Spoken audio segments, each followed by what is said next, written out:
waste away everything you left behind. Ooh,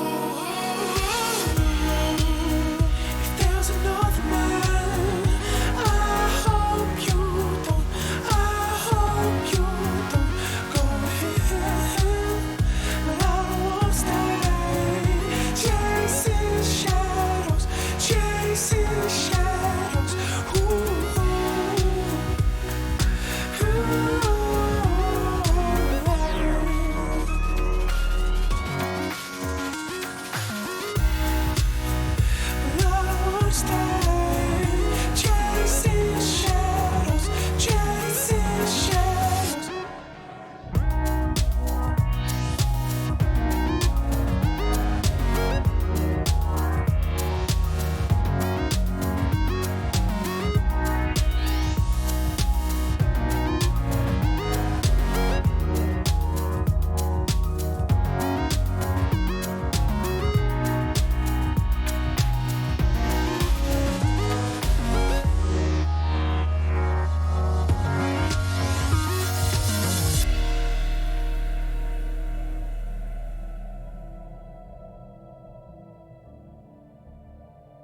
Alright, I am back. Whoa, it was a lot louder than I meant to be. Apologies. Let me switch us back over to gameplay.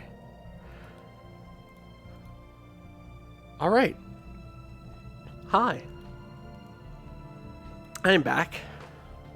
I may have broken a fan while I was gone. Not what I meant to do, but I did. Which is, I mean, at least it's spring. It's spring, which means the heat in my apartment isn't on all the time, which means I need the fan less, actually.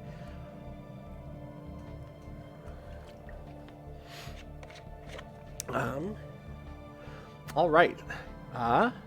In the eons since the first primitive subcella communities took shape in the rugged mountain valleys of Root, our civilization has spread and prospered.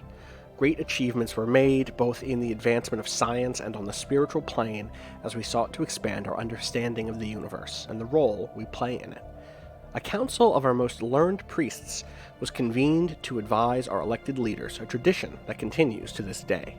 Now, after the discovery of the Hyperlane Network, the finest minds of the Subcellum Continuum have finished development of the first hyperdrive. The stars themselves are finally within our grasp. Okay. Things upon you, your holiness. I'm just, you know what, just tips only. Still paused. A lot's changed since we first ever streamed this game, and even since we did our game with the Striven Solar Commonwealth, which came out after, I need to remember the name of these expansions. Stellaris expansions. Was that after Utopia? Was that after Megacorp? Was that after Apocalypse? Was that after Utopia? I think it must have been after Apocalypse, before Megacorp. That's what makes sense to me. So yeah, I'm a moon. That's This sick. is our homeworld, and the capital. So, God. If people watched us play last year or 2 years ago, I guess it would have been 2 years ago,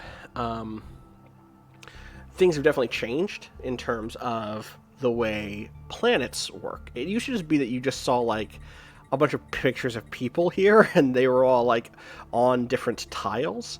Now this is a different system entirely, where every planet has a set of districts. In this case, you can see that we have a total of... where's that total list?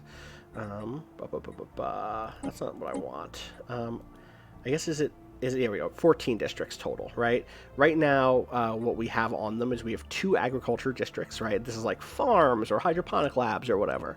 And that's just kind of generic. This is just like, hey, farming is happening here. We have 2 mining districts.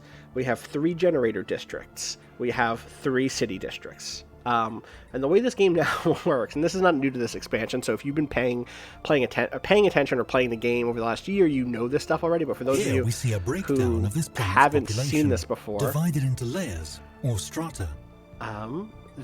the way it works is now each population unit has a job. There are rulers, specialists, and workers, basically. Workers give you, like, the raw material, like, the most basic shit. So that is food, right? It's a little apple icon. minerals, which is that little red diamond that you see up here, and energy credits, which is this yellow thing here, right? You also have clerks, which are workers. They're like, white collar office workers, and what they do is they take one food unit and then point to of another unit called consumer goods, basically, and they turn that into something called amenities and trade value. Amenities are things that make people happy. That's just like, hey, you are having a good time today. You don't hate your life. You're willing to keep going out into society and doing stuff. And trade value is over here, and trade value is eventually gets converted into energy credits, which is money, which is the basic money system. Then specialists take basically minerals, and they take consumer goods, and turn it into other shit. They turn it into all the stuff that you need to do other things. Partly that can be something like research, so you have researchers on your planet, and that's going to turn it into scientific research. You have metallurgists, and what they do is they take raw minerals and to turn it into alloys, and alloys are what you build ships with, or what you build your military hardware with, right? Then there's also ones who, I guess artisans are who produce consumer goods, which again get turned into other shit, and blah blah blah blah blah blah. So I'm catching up on chat again. Yes, trade value can be converted into other stuff if you change your economic policy. That's true. There's other people who turn other things, like enforcers or cops, and what they do is they produce stability, or they produce unity, right? If you have a certain set of other things, they can produce stability. Stability is, hey, are people, is your society working, basically? It can reduce, if it goes down, you can get crime, you can get revolt eventually, and likewise, if things like crime or revolt happen, they lower stability, etc. You want to keep people happy, and there's a lot of different ways to do that. Cops produce stability, but what they really do is produce unity, forcible unity, and unity is actually a resource that you can spend to advance blah blah blah blah blah. Regardless, here's what I'm going to do. I'm going to start. The technology screen is where we will be picking some research. We got 3 scientists here. They're each wearing their most scientific get-up. We got Bud Bloom, who is our physics researcher, who's an expert in field manipulation.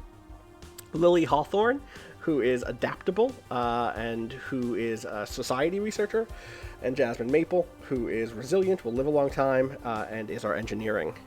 But my man Bud Bloom is going to start by let's just always get the thing that gets us more research, if possible. Monthly unity early on is not bad, but also pop growth is also pretty good early on. Let's go with population growth, and then, again, research to get more research. Yes, yes, there is a lot of ways you could read all that shit. Next things we gotta do. Let's grab our science ship. This is our science ship, which is used to survey astronomical objects, such as planets in a star system. Ash Garland, who is also a scientist, who I think is already... Yeah, this place has already been explored. Oh, look at this start. You fucking love to see it. You love to be Australia in a game of Risk. Oh, look at this. Oh, this is joyful. This is mwah. You don't even know. All right, let's start surveying this shit. Actually, you know what? I'm gonna rush survey. I normally don't do it this way, but I'm gonna start here, come here. The sooner we can take this, the better, because just in case, you don't want to be in a situation where you have someone cut you off from the rest of the system. So in fact, let's start that over. Let's go here. Nope, wrong button. Let's go here, here, here, and then we're going to cut back, because I want to really make sure that we have a gateway out of our little cubbyhole system here. Boom. Okay. And then construction-wise, construction ship, I'm which going is used to we're already right. We're not going to have enough to start. Let's build. And people, feel free to give me some advice on this shit, because this is the first expansion that I've played since it started, with the new districting and population system. I have a pretty good handle on some of this stuff right now, but I could always fuck up, and I could always use different advice on how to best set up my districts and stuff like that. For now, I feel like I always want to start with a mining district, a generator. I always just kind of want to like boost each of these once if I have the opportunity to. But really, it's the mining district and the generator districts that I tend to focus on out the gate. But tell me if I'm wrong about that.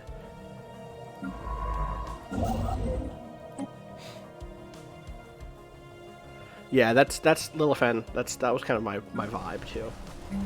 I'm gonna speed things up just so we can get some extra resources going. I need 300 to get to. Take a look at this system. God, it's such a pretty game. Riftside says, check my blockers. I probably have space for a second research station plus electricity. Let's see. What do we got here? That's another mining district. Just another mining district. Okay. Yeah.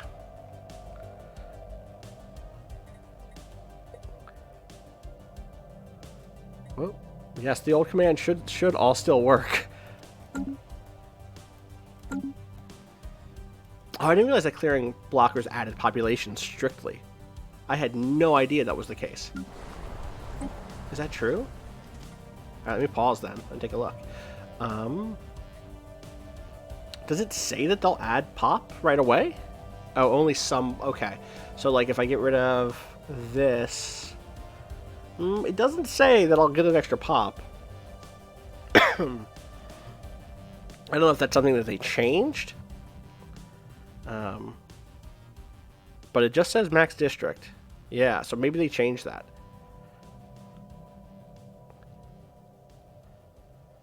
Let's try it and find out. Let's just find out, right? Because I currently have 28 pops. So let's clear it. I would love to have that space back anyway. I have the energy credits for it, so I may as well. One of our science ships has just surveyed a world that would make an excellent candidate for our first colony. It is of the same planet class as our home world, so our colonists should be quite comfortable there. The Bud Ortianakis. The Bud Ortianakis has made a startling find on Edalamar 1. The planet is teeming with alien life. For the first time in history, we have encountered life forms that did not originate en route. This amazing discovery has silenced those who believed we were alone in the universe. Although none of the alien creatures found are sapient, it's only a matter of time before we encounter beings that are. Love to get that society research. I'm going to see if I can. I'm going to pull up the UI scaling a little bit. Oh, no, I'm not, because I'd have to restart the game, so don't worry about it.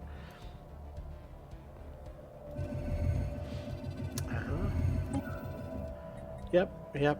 Love to have some simple life forms. I love that there's a Alpine world right here, though. That's fantastic, too.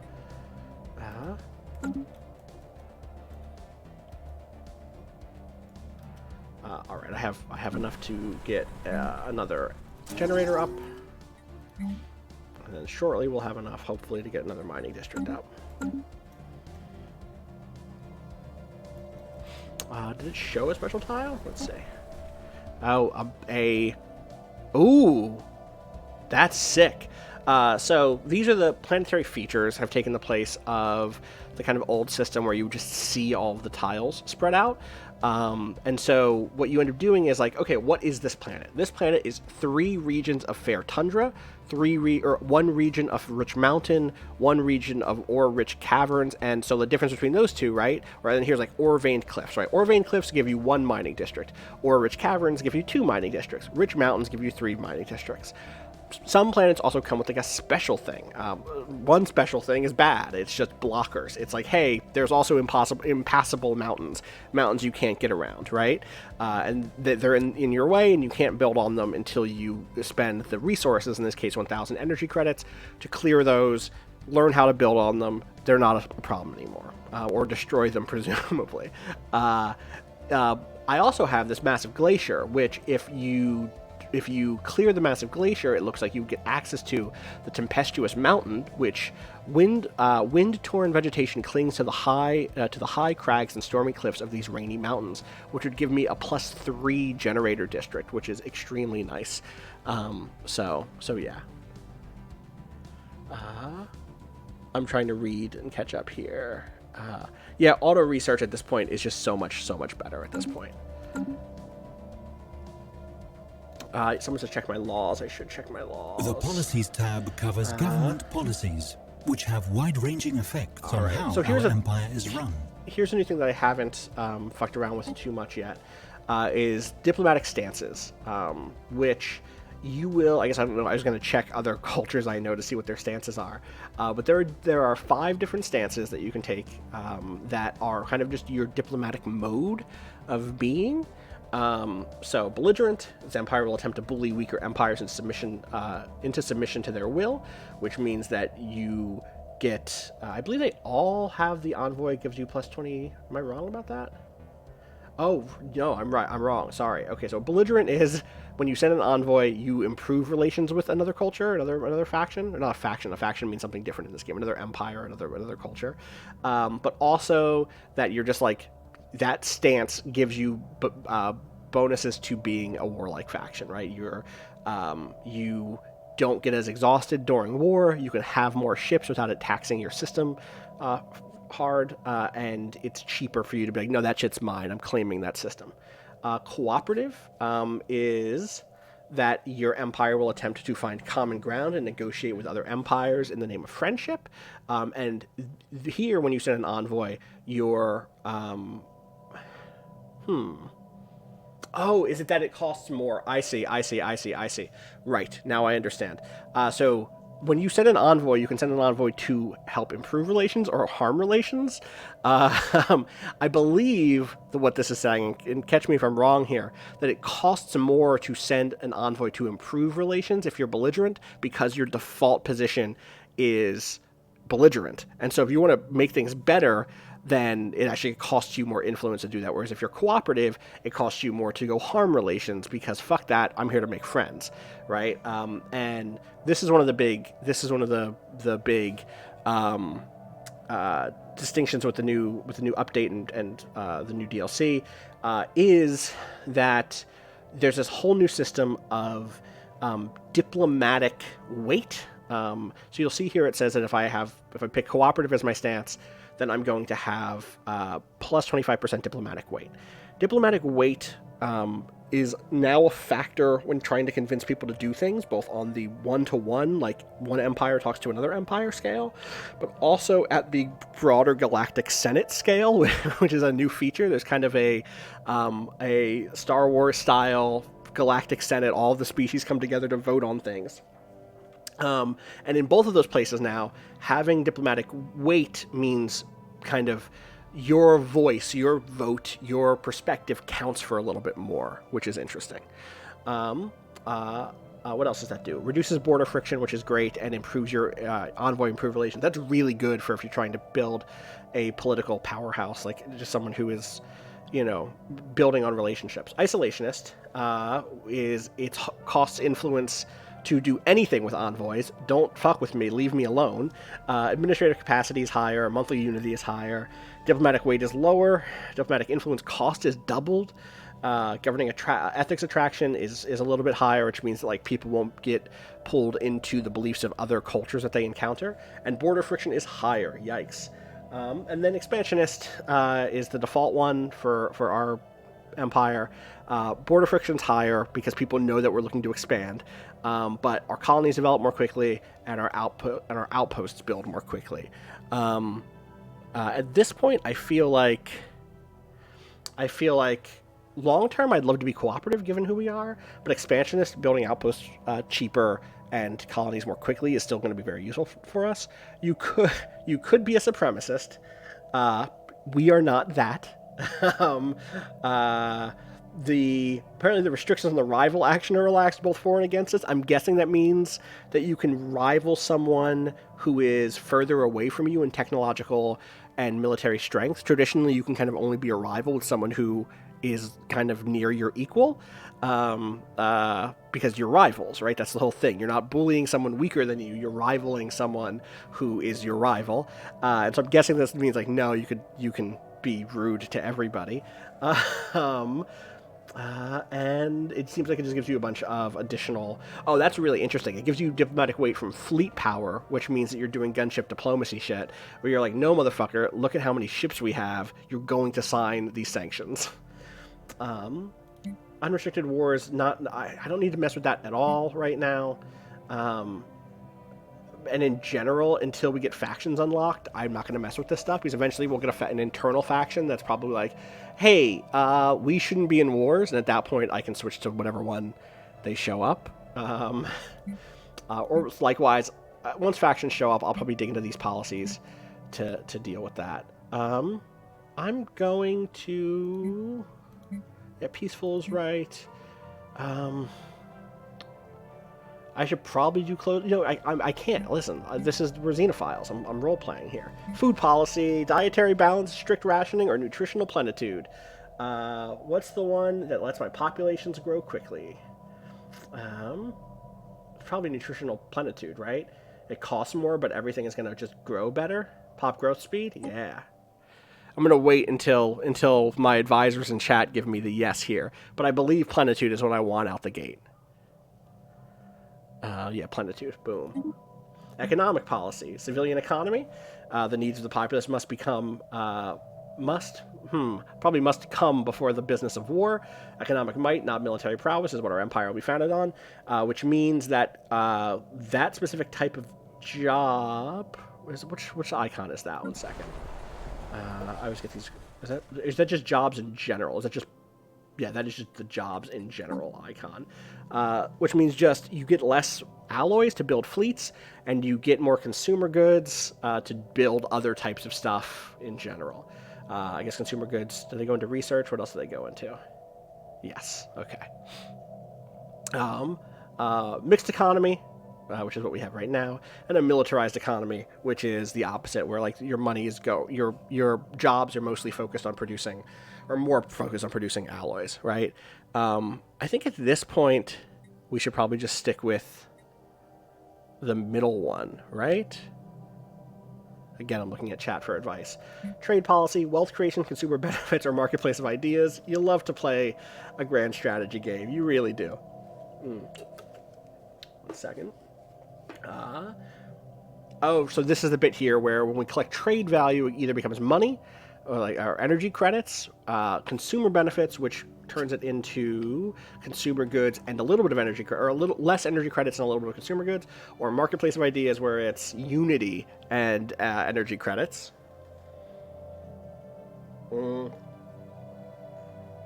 That is true. You do need... Elusive T on the floor of the house right now says, they call it militarized, but you need alloys for science ships and star bases too. Which is true. Which is true. I can see what you mean. I think I'm going to keep it in place right now. I guess I don't really... I'm always worried about going into a deficit anywhere.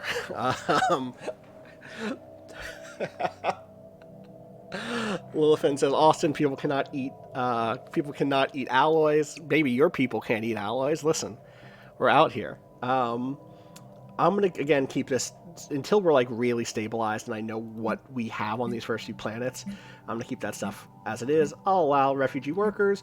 Refugees are welcome. You already know what it is. Population controls are prohibited. We are not limiting how many babies people can have right now. We need a bunch. Prohibited slavery, yes. And purges are prohibited. Good. Yes. Okay. Alloys. I did not say we could eat allies. Please, to all of our allies out there, we are not trying to eat you. You are good. We already have a little bit of unemployment. That's good. It's good.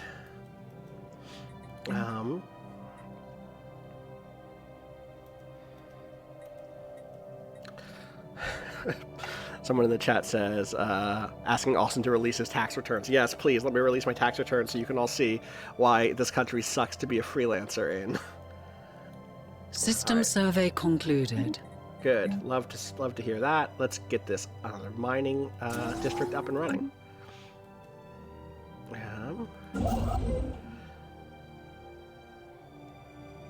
Please be a good system. Please don't have any sort of snake in it.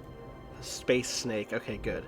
The nightmare right now, the nightmare would have been that we hit this or that we hit this and it has some sort of giant space dragon in it. It would be the worst.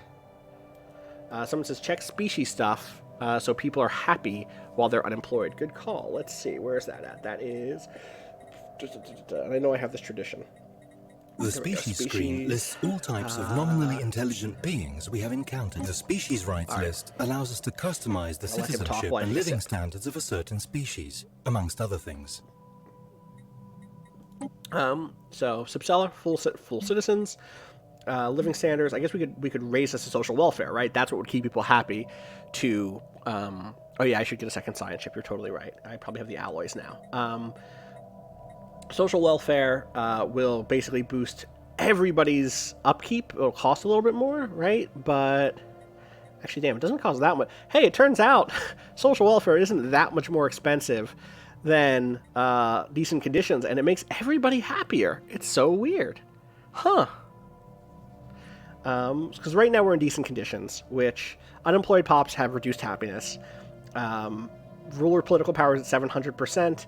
Specialist political power is at 100%. I actually don't know what political power means there. Can someone in chat explain what that population effect, the power means there? Is that about faction power? That's what my guess is. It costs 1 times the upkeep for rulers, half consumer good cost for specialists. Workers don't get a happiness bonus. Slaves don't get a happiness bonus. Social welfare, on the other hand, still only costs 1x for rulers and 0.5 for specialists. It boosts the cost of workers from 0.25 up to 0.5, and it boosts slaves up, which we don't have any of, from 0.05 to 0.1, and yet everyone involved is more happy. Everyone involved is more happy. So we're gonna, you know what? Let me wait until let me look at the rest of what's available before we pick one here. I guess the difference here is that in decent conditions, ruler political power is at 700%, specialist political power is at 100%. Based on the chat and based on what I believed, yeah, there is eventually in this game you'll see in the bottom right a thing pop up that says factions, or I guess it's at the bottom of my outliner. And that will be like, hey, you have a faction that's all about science. They want to see you research more, and they want to see you pick policies that are pro-research. Oh, you have a faction that is for immigration rights, and so they want you to have open borders. They want you to have like a better policy for rights for immigrants. Or we're going to have a militarist faction, blah, blah, blah. And those are made up of population units, and each population unit has beliefs in this game. So even though over here... all it looks like is it says like, oh, there are 18 workers, right? Each of these 18 workers, of which 13 are our moth people and 5 are our plant people, even though they have just our numbers like this, they each have an ethics. They each have a belief system. They each have things that they prioritize. And by changing from living standard, from decent conditions to social welfare, if we do that, we end up giving, you'll see, reducing how many of our rulers have their beliefs kind of prioritized in that faction system, and instead more will go to the... Will more even go? No. So specialists, who are kind of the middle manager tier, will still only have 100% of their political power, but workers get a little tiny bit. They get 50%, and the rulers drop from 700 to 300, or to 400, drop by 300%. Oh, I didn't realize that. Do they? I didn't know that. Hold on, let me see. Oh yeah, they totally do. Right. So there you go. So like, for instance, this farmer right here is egalitarian, right? This farmer is xenophile, loves aliens. This farmer is a pacifist, you know? If we go through, every once in a while, you'll get some motherfucker like this guy, this miner, who is authoritarian, right? And like, that's not who we are, but you always are going to have a couple of assholes in around. We got some egalitarians here. We got some, let's see what the top of our culture here. We got an egalitarian who's 69% happy, nice. And an authoritarian. You don't like to see this. I don't want this guy to be in our ruling class. I'm not a fan of it. And here's a good point. he's an authoritarian, or this person's an authoritarian, they're an authoritarian, and they are going to have 700% influence once the faction stuff hits, in a way that these workers down here will currently, in our current system, have 0% of an influence on the sort of leverage factions can put on me to make decisions. I don't think that that's right. You know what I'm saying? Someone says, can we demote him? I don't think we can. No, I don't think I could. I could decrease job priority. I could be like, we need less rulers. But if we get rid of rulers, that means that we will start building less a unity, and unity is useful for traditions. Like you see, we just hit this tradition thing.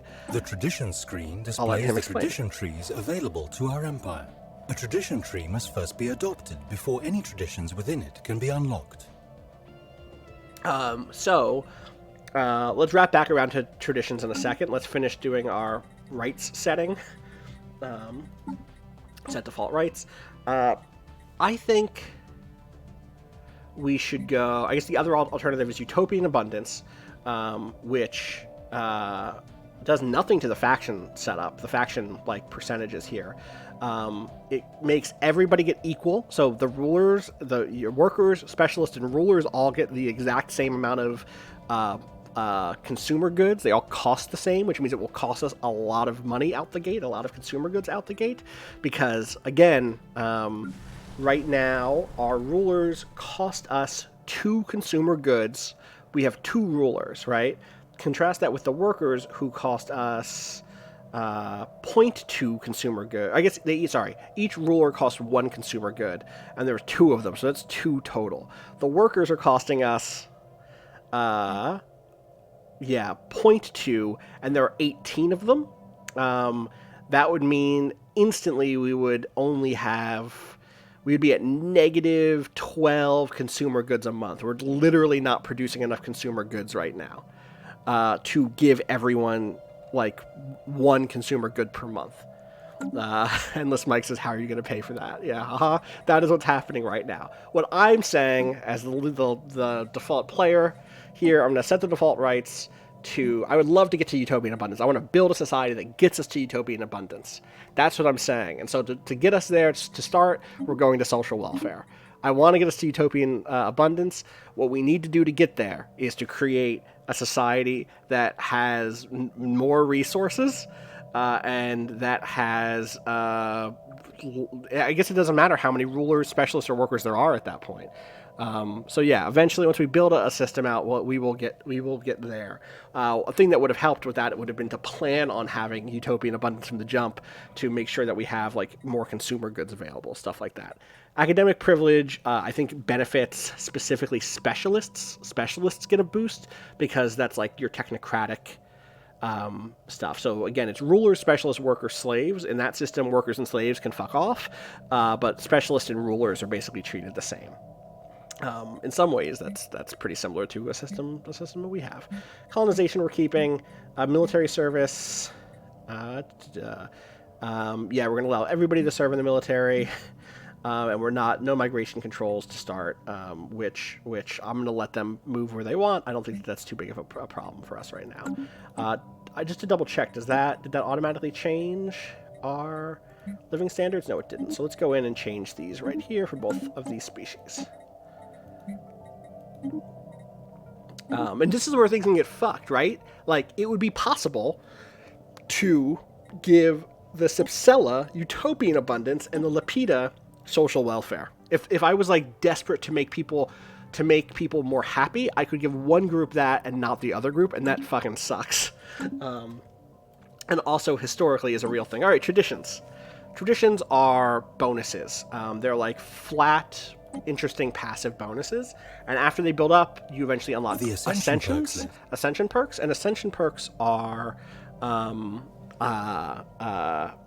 really kind of game changer things in some instances. They're the things that will eventually let you build giant colossus ships or titan ships. They're the things that you can eventually become psionic, espers with.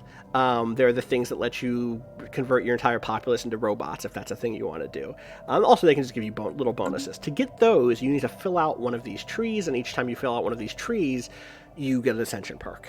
There are 7 trees, 1, 2, 3, 4, 5, 6, 7. Expansion is about moving quickly, growing quickly, being as expansive as possible. By default, the thing that we would get from picking this tree is that our colonies would grow faster. Domination is all about imposing will, getting vassals, making people work for you. It is not necessarily just military might so much as it is about maintaining your hegemonic control over what you've captured and allowing you to manage more things. Prosperity is all about money. It gives you better, or all about resources, I guess. It gives you more mining station output from the jump, which we're going to have a couple of mining stations is my guess, based on what the science ship finds. I really want psychic melts also. Harmony, prosperity eventually becomes like, hey, all of your districts are making more money, or making more of whatever they make. Harmony is about I guess harmony is the one I don't do too often, but maybe I should. Let's see. Population food consumption reduced, so our food goes further, which is good because we need some more food soon. People are... Oh, that's really interesting. This bonus... Kinship, a true sense of kinship has developed between all the citizens of a great star nation, regardless of their place in the social order. The time it takes for unemployed populations to demote to a lower stratum is reduced by 50%. So if someone loses a job or comes in and thinks that they're a specialist, they are going to turn their nose up at worker class jobs for a longer period of time, and eventually they'll dip down and accept a worker level job. So you can have a situation in this game where you have, let's say, 4 or 5 population units who think, hey, I want a specialist job, but there's none available. I'm not going to do any work, even though you have, 10 open slots on mining facilities. They're like, no, I'm not a miner, I'm a manager. And like, fuck them. But this benefit would make it faster, or would make it 50%, not 50% faster. I guess, yeah, it would be 50% faster to demote themselves and allow that to happen. The greater good is just makes so that your governance, your ethics are more attractive to your populace. So someone like that authoritarian who's a ruler on our planet would be more likely to switch over because of that. Harmony, Bulwark of Harmony, Defensive War gives us better ship fire rate and better quicker build speed when we're on a defensive war, which is interesting. And then Utopian Dream are just flat stability boost. Supremacy is the military one, basically. This is the one that lets you like really get better admirals, better generals, more ships, ships built quicker. If you're going military, this is this one. Diplomacy is the diplomatic one. This is what you need to do to start a federation. It's also the one that lets you like get more bonuses from trading with people, and stuff like that. And I guess, yeah, it also just boosts how big the Federation fleet is. Not particularly useful at this early stage of the game. And Discovery is your science one, right? This is like, it makes all your science, your research of anomalies out in space quicker. I think internally it increases. Yeah, it gives you more things you can research. Oh wow, that's great. Orthostasis says the shared burden civic is an even better version of that. Your pops will drop down to a lower stratum instantly, but you have to be fanatic egalitarian to get it. Love it. I'm torn here between Harmony and Discovery. I'm curious what you all think. Thanks for hanging, Wergazelle. People should also go check out Wergazelle's incredible Armor Astir, which is available at weregazelle.itch.io, with some incredible art, and it's like a fantasy mech game. If you like Escaflowne, go to weregazelle.itch.io to pick up Armor Astir. Yeah, absolutely. Armor a stir fry. Get it? Because that's where you're going to cook stir fry. I'm sorry. People are saying Discovery. Yeah, let's go with Discovery. I like that. I do like that population reduction though, or the population food consumption reduction. I don't like population reduction. That's not what I said. Just want to make it very clear. Let's go with Discovery. Boom. Doing some science out the gate. All right. Good starts. Let's build. This is our system's starbase. These upgradable stations mark star system ownership and are most often tasked with producing all types of ships. building a second science vessel, because we're going to need to do a ton of exploring. Abnormal conditions. As our science ship scans the surface of Hadar 1, it becomes quite clear that we found something out of the ordinary. Its composition and history provides it with extra materials that we should take the opportunity to gather. We will surely come across even more irregularities like this as we survey new planets, and should not underestimate their impact on our expansion. What'd you find, bud? There's our second survey ship. Let's recruit a new scientist. The Leaders tab lets us hire, dismiss, and assign idle governors, scientists, admirals, and generals. Let's grab Rowan here. Put Rowan in our engineer slot and slide Jasmine into this other vessel. So let's do this. Then let's do... Let me see, how do I do this again? Research, technology. Then let's slap Jasmine out, slide Rowan in, and then over here, I guess that's not, can I make that 4? Let's make that 4, let's make this construction ship 5. So 4, assign leader, and put Jasmine there. The reason I'm doing this is Jasmine has resilient leader lifespan, will just live longer, whereas Rowan, who is newly available, had specifically the Voidcraft bonus, which lets them research stuff faster. Research specifically Voidcraft stuff inside of the engineering tree faster. And let's get Jasmine researching. So let's actually have Jasmine go survey these. And then by the time Ash is done this other stuff, it should be fine. It should be fine. Come back over here. All right, what are we looking at? I would like some more minerals so that I could build another agriculture district. Yeah, it's a slow early game, but I don't mind it, especially for a chill stream like this. God, look at this huge... God, now I want to get out here. Because if we can get all of this... If we can get the Zakira patch, this is a whole new ballgame. Because this is totally separate from the rest of the galaxy. We're like so perfectly on the edge of everything here. Yes, I agree it means we can get boxed in easily here. That's kind of why I want to make sure I get out there and build some... In fact, I'm going to just slide my construction ship out to here. System survey concluded. Right away. What? Ooh. During its survey of Hadar 5, the Bud Ortonakis discovered several exotic gases previously unknown to us. These gases have a variety of different uses, particularly in the operation of advanced energy-based weaponry and force fields. Some of the gases can also be used as starship fuel or even as recreational drugs. While we do not yet possess the means to extract this resource, we should seriously consider establishing control over the system for future exploration. Yeah, or for future... Probably didn't say exploration, it probably said exploitation.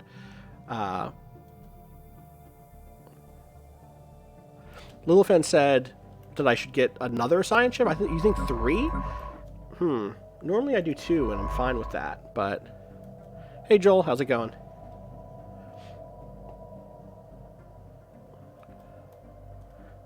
I guess they're not that expensive, right? Like, I have the alloys for them.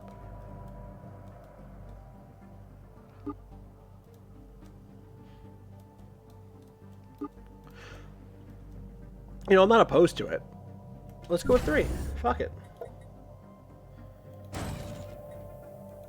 There's 75 alloys. I'm not building a military this early yet, especially as we have not been boxed in. Anomalous readings registered. Ooh, what do we got? Impressive structures litter a small area on the surface of Dristmach 5A, or Dristmach Va, but it's 5A, practically begging for some archaeological work. What's their skill rank 2? Do I want to, you know what, yeah, let's go ahead and research it. We're building this 3rd ship. That means I can feel better about taking a breath. System survey concluded. And then I'll have you bounce out here and survey that. Yeah, let's do the habitable worlds survey. We now know without a doubt that a thriving biosphere is not something unique to Root. Both the scientific community and public at large are eager to learn more about the various forms of alien life throughout the galaxy. Efforts to catalog life forms we encounter are already underway, but our xenobiologists have urged us to focus on planetary survey efforts on habitable, life-bearing worlds. Situation log has been updated. Hitting that. Oh, and let's grab another scientist. Let's grab either Heath Bloom or Viola Maple. Big Maple family out here. Also big Bloom family. Blooms and Maples are out here a lot. Let's get Heath. Alright, and then let's send Heath really far out here. I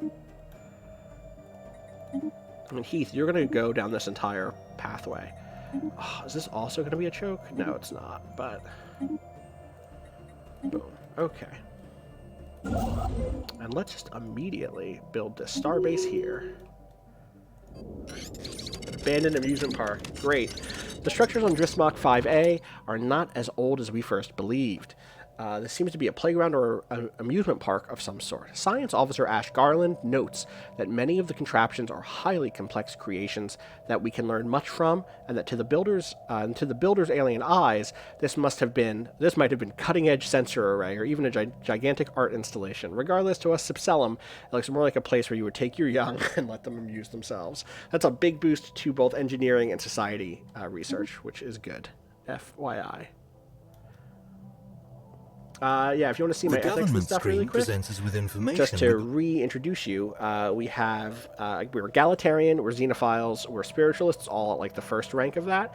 Our civics are diplomatic core, so once the diplomacy stuff kicks in, which the new Federation's update leans on a lot, we'll get some bonuses there.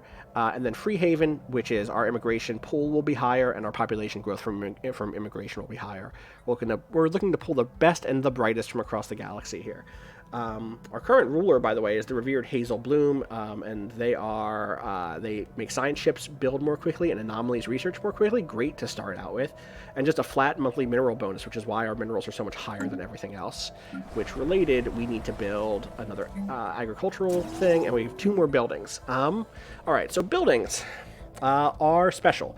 These open up as your populations grow, and these give you some more specific bonuses that kind of drill down to that second layer of resource, right? So again, those primary resources are energy credits, which are sort of like money, minerals, which are a raw material that turn into other resources, and food, which is used to keep people alive, but also to grow your population, for population upkeep and for population growth. There's also consumer goods, which also turn into different things, like research points. There's alloys, which turn into ships and star bases and science vessels and stuff. There's influence, which lets you make kind of political plays in the sense of building a new starbase that gives you more territory. They also let you, I believe these are what you spend to do edicts, which like give your entire empire a change, right? Stuff like that. Someone says, I've not seen administrative offices before. Yeah, so these are new on this. I believe these are new on this. And you get bureaucrat jobs. You get 2 bureaucrat jobs, and they just straight up turn consumer good into administrative capacity, which does something I needed at some point. Where is that at? Where is administrative capacity at? I forget where that is. Is that under populations? God, where is... This is what I get for having played 2 weeks ago and then not played again until today.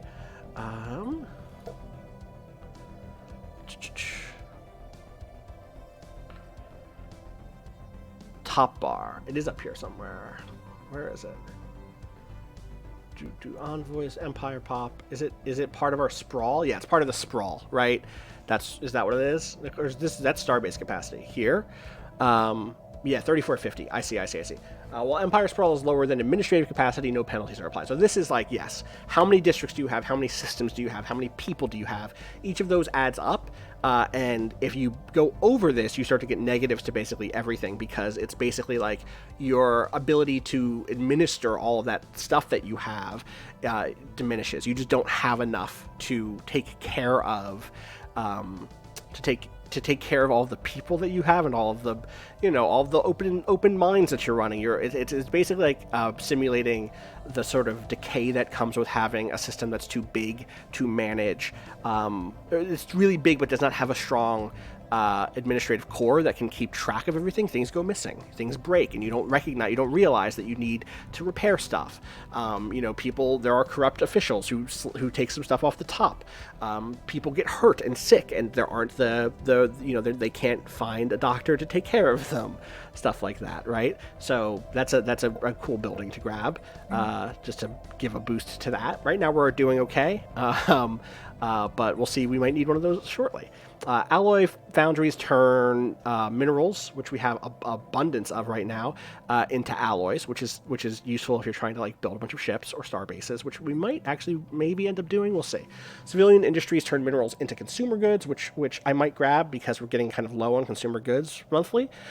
Commercial zones produce more jobs, so like civilian industries only produces 2 of these artisan jobs. Likewise with the alloy foundries or the administrative offices, both of those are 2 bonus jobs. We don't have anyone unemployed right now, so it's not like the end of the world. In fact, we are sitting on 2 open jobs right now, which is a miner and a technician, worker class jobs. They're at the bottom of that list there. The commercial zones just give you flat 5 clerk jobs. Clerks are, again, worker level, but they give you trade value, which means based on our current setup that mostly will turn into money and energy credits for us, which is useful. And they also give amenities, and amenities are useful because amenities are part of what keeps people happy, right? We're doing all right in terms of happiness right now, but honestly, it's not a bad 5 new jobs to support people here, and that base production of 10 energy credit, 10 trade units and 10 amenities is not terrible. So I kind of don't mind that. Hollow Theater, Fox here in the chat says, I already miss going to the Hollow Theater. I know. Hollow Theater gives you 4 Unity and 20 amenities. So if you're really looking for amenities, Hollow Theaters are where it's at. They turn consumer goods into that, though. So if you're running low on consumer goods, you might want to take care of that first so that you can do that. Means Now says, I hate and love how much this helps me understand how society works. Yeah, totally. Luxury residences, or it's a model of society, right? It doesn't necessarily mean it's an accurate model, right? In the same way that, when SimCity came out, the best thing you would do is cut taxes in that game. That doesn't necessarily mean that is good economic policy. Luxury residences give you 3 new houses, which means that you can house more people. I love this because basically what it does is you have a maximum amount of housing available, right? So right now we have 5 housing units available from buildings. Those are the things that we've already built here. That's things like the planetary administration here. And then you also get them from building city districts, right? Now, building a city district is great because it gives you 5 extra housing units. But let's say you're out of districts and you need more housing because you have more people and you don't know where to put them. Well, just build some luxury houses. It gives you 5 amenities and it gives you 3 housing.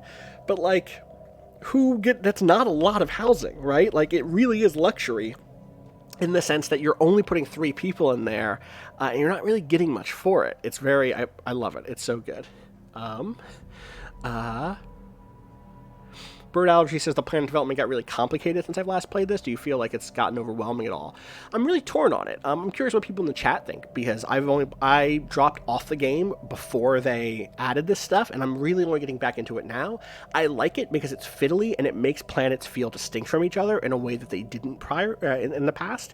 Going to a new planet that has so instance, look at this planet, right? There will only ever be 5 city districts on this planet. That's the most there could possibly be. But let's say we cleared up some of these wastelands, these industrial wastelands, which I have the money to do, and I should probably just do that. I'll do one of them. It will free up a total of 10, or it will end up being 10 mining districts. This planet is just built for mining in a way that, even though it's not the old system could do something like that, but this just feels so much more distinct to me. And yeah, I think this is the Meow War, or them them Eower says, or Thema War maybe, they cut down on the tedium and added a lot of flavor. The underlying system is so much more interesting than before. That is totally how I feel about it, for sure. And yeah, as Kay already says, don't worry about being optimal, just fix problems as they come up. That tends to be how I do stuff. Or what I'll see is something like this, where I'm like, oh shit, like that's a big bonus. I'm going to clear that up so that I can take advantage of that pretty early. Anyway, precinct houses produce enforcers. Enforcers raise unity. They decrease how much crime there is, and they create defensive armies. They're like basically a built-in National Guard. Research labs produce additional research, and I might take this since we're going down this research tree right now, and it's early game. In fact, I'm going to build a research lab to start here. Research or resource silos let you just like stack more stuff and give you a little bit of trade value and amenities because they produce 2 clerk jobs. But the big thing here is that extra 2,000 resource storage capacity is really useful. I think sectors have still been kind of bad. Oh, you're totally right. That is going to put me in a consumer goods deficit. That's fine. I'll fix that once I have 300. We're fine. Don't worry about it. Don't worry about it, Mike. I'm worried about it. Maybe I'll cancel that. I'm canceling it. Let's take care of our research, our consumer goods first, which is civilian industries, right? Yes. Boom. Yeah, sectors have never worked for me, basically, as much as I would like them to be. Contact report, remnants. Intelligent life taunts with pointed absence, reads a popular newsnet en route. The people of the Subcellan Continuum are apparently finding some humor in the fact that lower forms of alien life are now a matter of public record, but potential equals from other stars continue to elude us. The report on the traces of alien life that were recently found seemingly only add an ironic twist to the situation. We have detected an anomaly. Pause. Please don't box me in. Okay, that's just an anomaly. That's okay. There are 2 anomalies here? Okay, so there's one here on Dristmach 5, and there's another one here on Hanem, whatever. Alright, let's research those.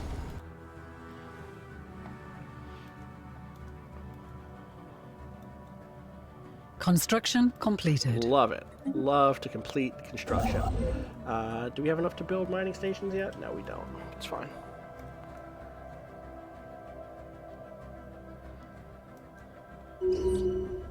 Towed asteroid. For some reason, someone has towed an asteroid into a stable orbit around Hanem Tar 2. The massive engine sections and braking thrusters can still be found on the surface, although they have long since been rendered inoperable. Whoever did this also mined the asteroid for minerals, but these operations were seemingly abandoned shortly after they began. That means that there is some dirt, there is something in this system that I'm worried about, is what that means to me. Oh, salty. Science ship Bud. I'm going to learn how to say this word. Ortianakis. Science ship Bud Ortianakis. Science ship Bud Ortianakis came up short with regards to its original mission of investigating possible activity on the frozen surface of Dristmach 5. There is seemingly nothing of note but ice and rocks. However, Science Officer Ash Garland, a self-proclaimed gourmet chef and history buff, claims to have made an important discovery. A chemical compound found on the surface ice layers of several regions of Dristmach 5 is supposedly, closely related to Subcellan stellar salt, an ingredient integral to many traditional Subcellan dishes and thought extinct en route. It has long been speculated that Subcellan stellar salt was never native to our homeworld, but was brought to the surface by some meteorite impacts in the distant past. The science officer's discovery on Dristmach 5 lends some credence to this theory, though Ash Garland leans heavily on properties described in ancient cookbooks predating modern chemistry to prove the saline connection. Whether the salt, analyzed and synthesized, actually tastes like the Subcellan sea salt of old is ultimately of little consequence. Just the idea of traditional foods now possessing more historically accurate flavor profiles is bound to stimulate both the Subcellan economy and palate. So we just get, for the next 240 months, for the next 20 years, we're going to have plus 5% happy because we got salt. We're salty, but in a good way. It can be fun to be salty sometimes, you know what I'm saying? Jasmine Maple's leveled up. Lily Hawthorne's leveled up. Good. And we get a second tradition. We're going down this discovery line. Survey speed up is what I think I'm going to take, because this early on, being able to move survey stuff more quickly is really useful. So we took To Boldly Go. A new age of exploration is upon us. As we once mapped the surface of our home world, we must now brave new terrain, space. There is a galaxy full of wonder waiting to be discovered. Our survey ships will be 35% faster. I guess survey speed will be 35% faster in like when they get to a planet to survey it. And then also we are better to escape things. Our survey ships are better to escape if they run into a space dragon or whatever. All right. Let's build that second thing I wanted to build. Or did I already do it? Oh, that's 400. Let's grab... Let's wait and see what's up with Dristmach. Because I might need to do these two first. We have detected an anomaly. I really don't want to lose my gateway out of this little corner, is the big thing.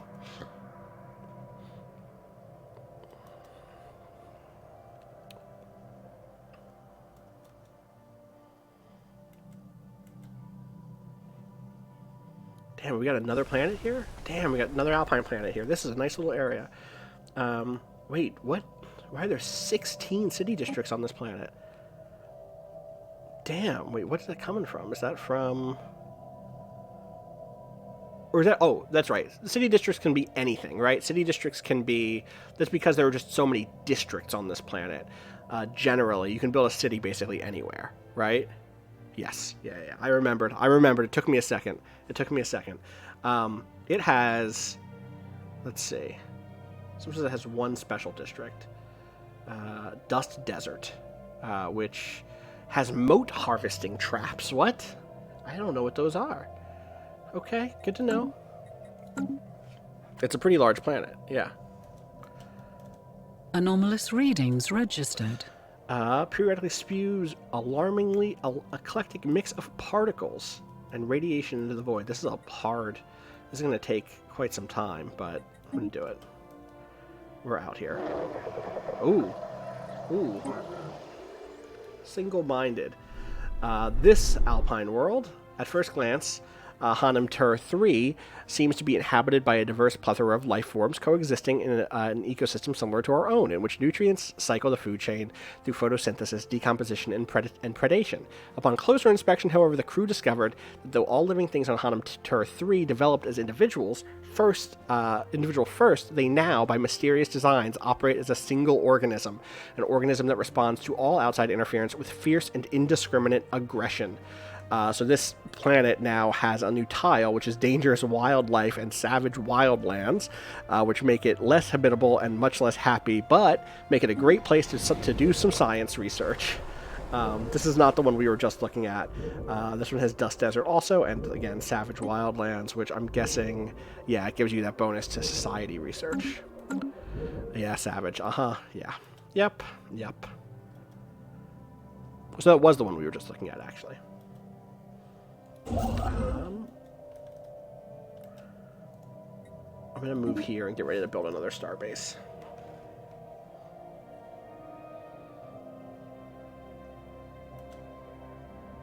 Yeah, I know you pay more, but I guess that's true. I guess if I never intended to get Edelmore, I just really don't want to get boxed in, basically. And I know it's going to cost me more unity right now. System survey concluded. More influence. It's more influence, right? Not more unity. I get that. That makes sense. I guess the fact that I haven't hit anything else yet is a good sign.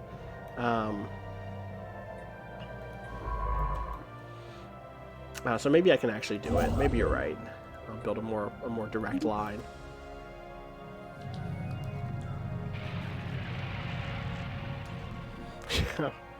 BB Albert says, okay, so the savage part doesn't rule, but the part where it's a whole rainforest, where the whole rainforest is one big organism, and the white blood cells are literally jaguars or whatever, does rule. Agreed.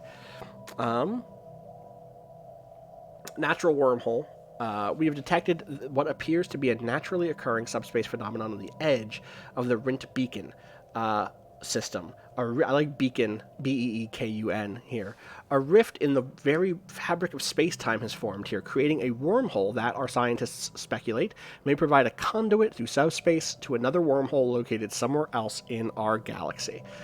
Depending on where the second wormhole is located, this could potentially allow ships to travel from one end of the galaxy to the other in a matter of days.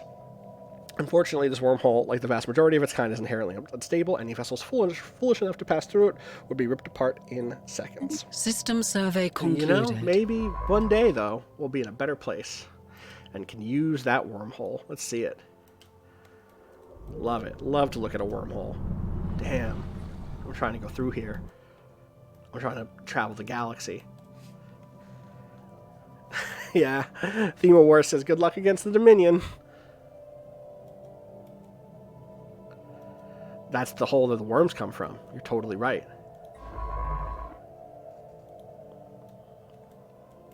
How are we doing? We have a lot of money. Let me look at my home planet. And, alright, good. Civilian industry is about to be done. Boom, done. Now, let's build some research labs. And for that matter, how are we doing here? Housing's alright. Our amenities are low. I gotta get us some more amenities. We gotta get more people so we can get more amenities.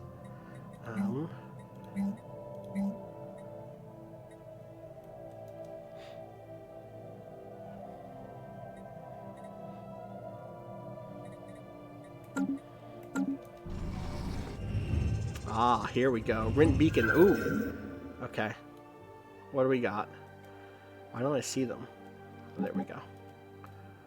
What do we got? That's a ship. That's a fucking ship. News of alien ships hopping through the ether have reached Root in many ways, ending the first chapter in the book of the Zipselum. Zipselum Continuum's bid for a stellar empire. The Alpha aliens. Let's do some The research. situation log displays a list of all currently available. All right. Let's cross our fingers and hope that these people don't suck. Please do not suck. It would be cool if you Construction completed. There we go, and now let's move you here and get ready to get our pathway out of here. This icon here is trade value, and there's an entire system since I think maybe it was in the last time we played, of basically getting trade value from distant systems and bringing them back home. We have detected an anomaly. Pause. Excuse me. While scanning the asteroid belt, our science team found some sort of irregularity. That's a cool looking asteroid is what it is. Okay, let's look at it. Yeah, trade routes are a big part of the energy credit thing. Boom, another one of these. Probably not at research, or have we gotten any research? Yeah, we've gotten a little science there. But mostly not, so that's not that attractive to me right now.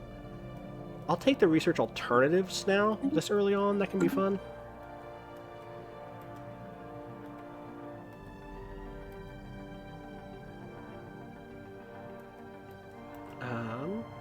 And here's a question for my players here, people who've played this game. How early should I be thinking about hopping over here and colonizing this world? Or this other world, which is maybe better if you can deal with the hostile fauna. Yeah, let's do it. I think I have what I need for it. Yeah, I do. So they're 80% there. I'd love to get this energy credit boost from Tempestuous Mountains. So let's keep the name. Boom, heading there. Delamar, and then yeah, we'll also colonize that once we get a station above it. Ooh, illicit matter. The Bud Ortianakis finds disturbing tangle of technology hidden in a deep crater on the asteroid's surface. Evidently, someone with rather simple means managed to stabilize a one-way wormhole, and Science Officer Ash Garland quickly asserts that the asteroid is the exit point. The other end opens up somewhere into uncharted space some light years away from a black hole, and small quantities of dark matter are leaking, being siphoned through the wormhole. Whoever set this up seems to have abandoned the operation. Great. Illegal salt, says the chat. Salt 2, yes. Yeah, Bud is our ship initial, 100%. It stands for something defense. I don't remember what. Strategic resource discovered dark matter. Yep, okay, I would love to have that also. Alright, so we have one colony ship being built now here on the station. I need this to finish... I need the scientists to finish their survey situation so that I can claim this station, or this thing.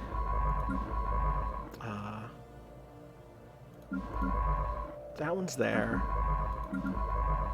Oh, I'm paused. I'm like, why is nothing moving? I was very nervous.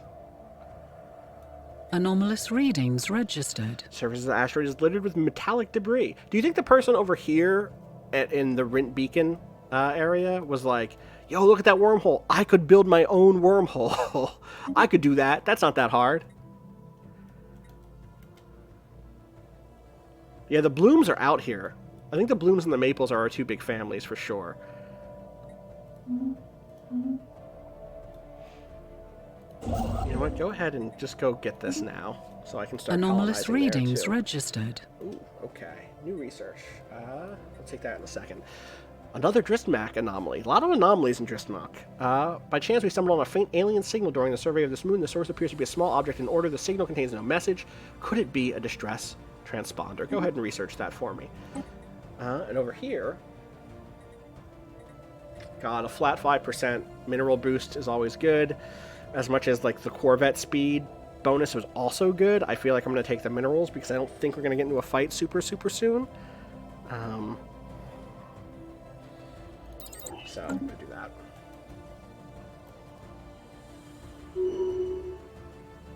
Scientist Rowan.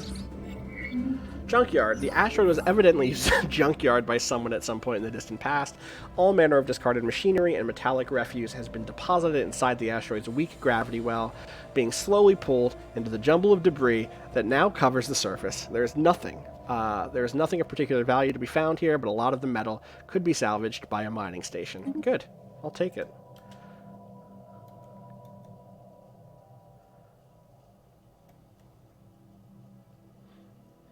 System survey concluded. Ooh. A mummified pilot. The mummified remains of a single individual belonging to a previously unknown mammalian species have been found drifting in high orbit over Dristmark 6A. The being dressed in what appears to be a flight suit complete with a helmet The being is dressed in what appears to be a flight suit complete with a helmet and may be a fighter pilot that ejected in some ancient battle only to be forgotten and left behind. Our study of the corpse has provided some interesting data. I'll take it. Oh, what's this? Okay, y'all, you gotta keep on going.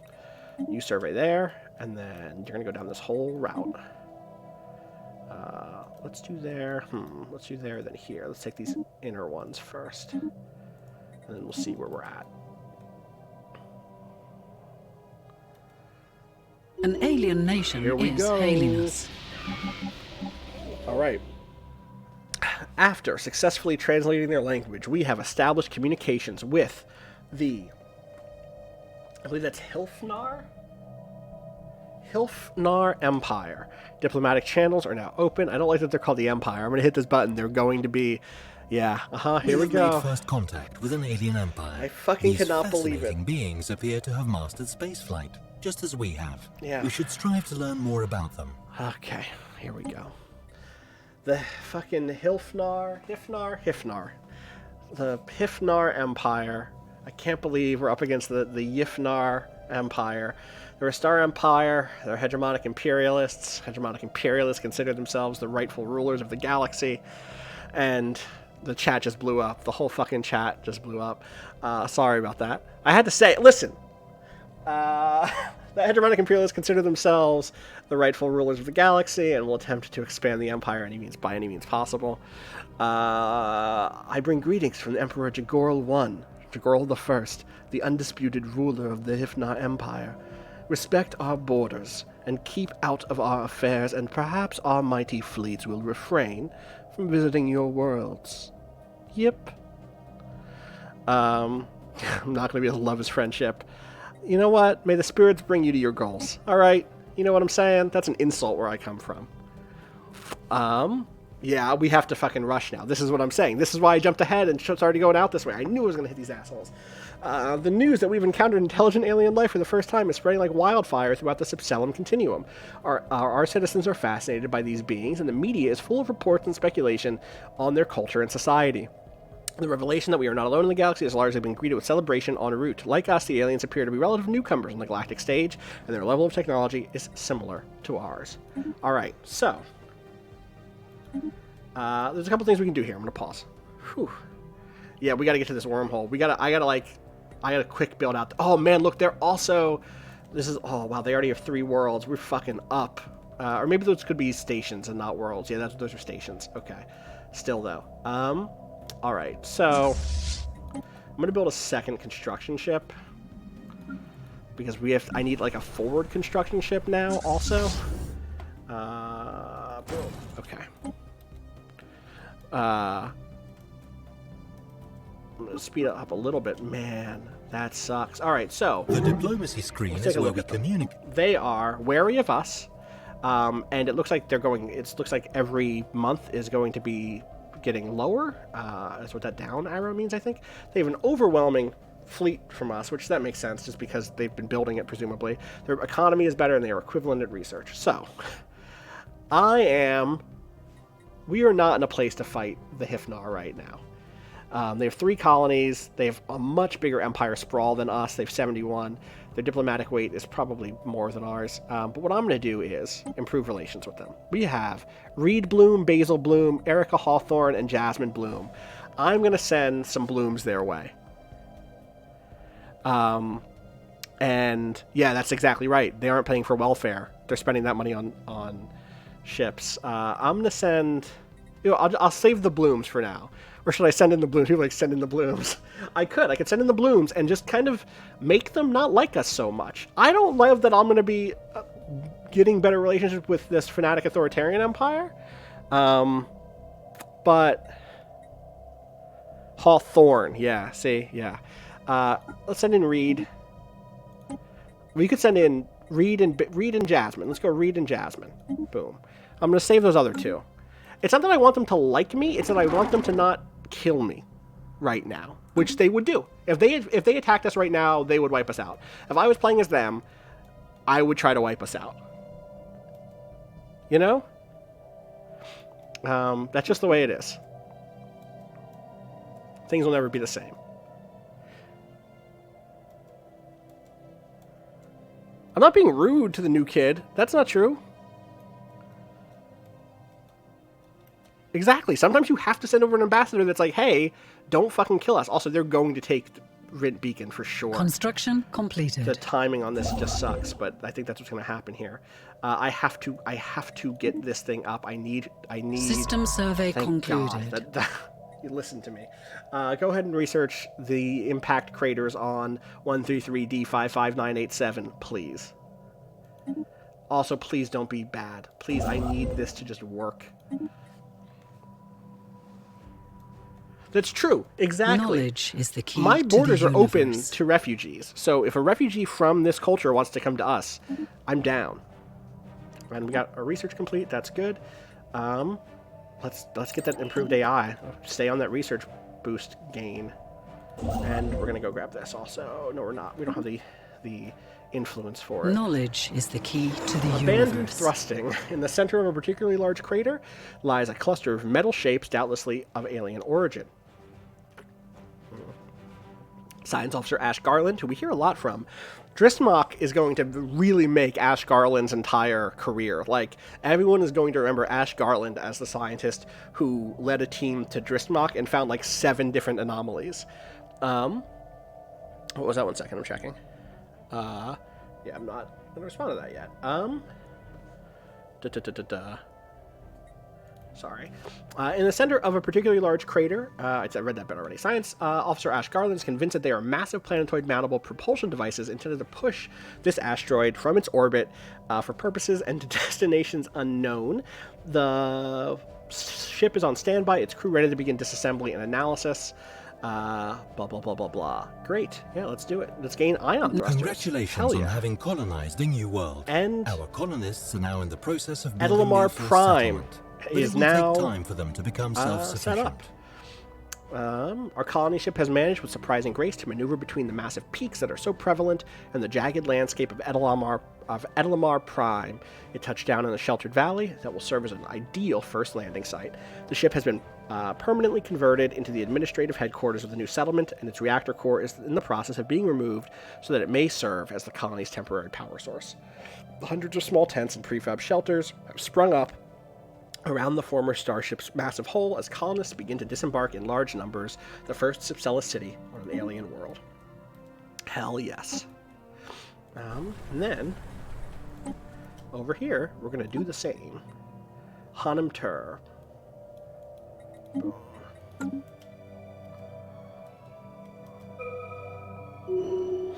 Our ruler, Hazelbloom, has developed the new skill. What is it? Let's see. Military Pioneer. Ah, great. Good. Ship costs are less and upgrade costs are less. Turns out you run into some authoritarians and you start thinking to yourself, uh-oh, is it time to... Oh, I should have been paused. Shit. Okay. The final rest. But what has to be beyond astronomical odds, the Bud Pettis actually managed to pinpoint the source of the odd signals as it soared past an asteroid belt. A tiny alien construct, a simple scan reveals that it is some sort of ritualistic container holding the remains of an alien spacefarer. Let's study the corpse. Let's open it up. I know we're religious and all that, but... Or do we just let it go? Is this going to bring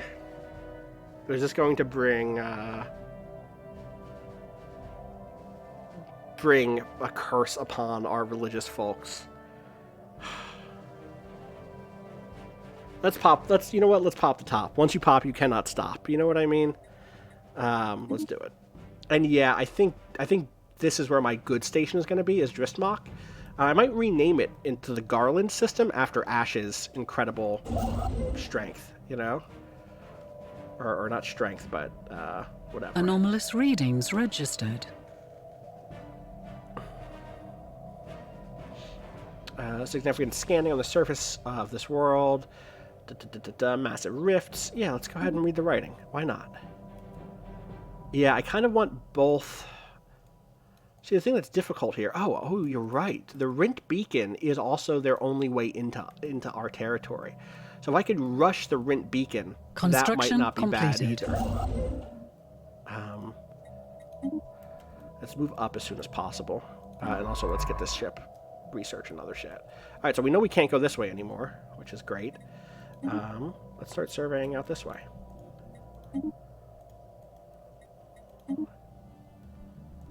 Whichever one of those works. Oh, whoops, well, whatever. It's fine, I'll fix it later. Yeah, I know I have to go back through and do... This second ship is going to be the one that's building up all that stuff, but I'm missing...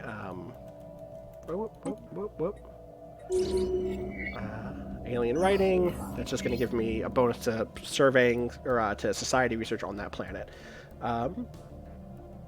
Yes, there's massive letters written there. Got it. Jasmine Maple has gained the expertise psionics trait. Great. Yeah, so I'm going to use this construction ship to, like, pick up what's missing as we go forward and build these lines out. Because there's a lot I've left on the table here. You're 100% right. I have another colony ship should be building right now as we speak. That's what this is right here.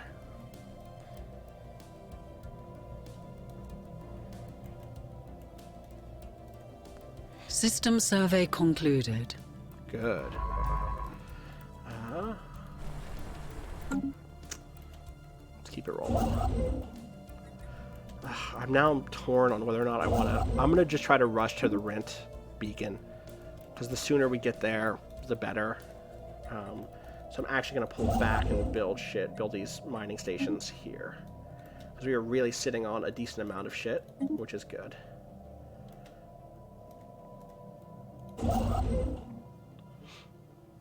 Let's take a look at our planet. Okay. Still 69% happy. 0 extra amenities right now, available amenities. Would really love to get some. Which System survey I guess I could concluded. build another city district because that'll produce some clerk jobs or a clerk job which will at least give us some stuff, and will get us more housing for the upcoming population, right? Yeah, it's going to be super close. It's going to be super, super, super close. Construction completed. Nope, missed it. Fuck. God damn it. Well, this is how it goes sometimes. They just got there before us. That sucks. All right. Well, let's get another tradition here. I'm about to start building a bunch of research stations, so I may as well get the research station boost. Anomalous readings registered.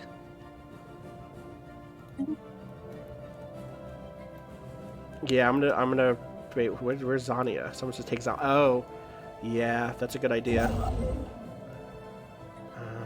I can't until I fully study it. Also, good on them for not closing this. Listen, see, I'm repairing my relationship with them. You know, this is coming together.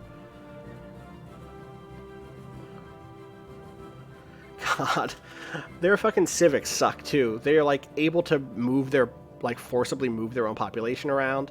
I guess they have administrative capacity bonus, which means that's probably part of why they're so good right now. God, their fleet is huge. There's another identifier. We could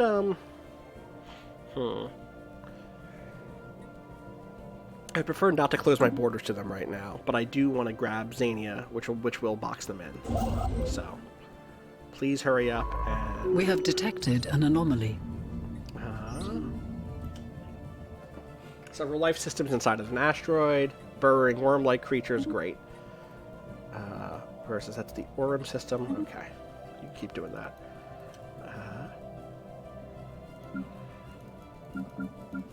Yeah, I just want to make sure at this point. Sprawl is a measure of the Yeah, great. I'm over my Empire sprawl. I love it. Losing credits at Yeah, I know. It's fine. It's not an alarming rate. It's 1 energy credit a month. Chill. All right, here we go. Please get here quickly. I need you to do that. And also, I guess until they kick us out, I don't mind. Should I just skip through their empire at this point and see what's on the other side here? Like, should I not bother trying to scan their shit? Or does that not even happen because they've already captured it all? Yes, that's what's happening. Okay.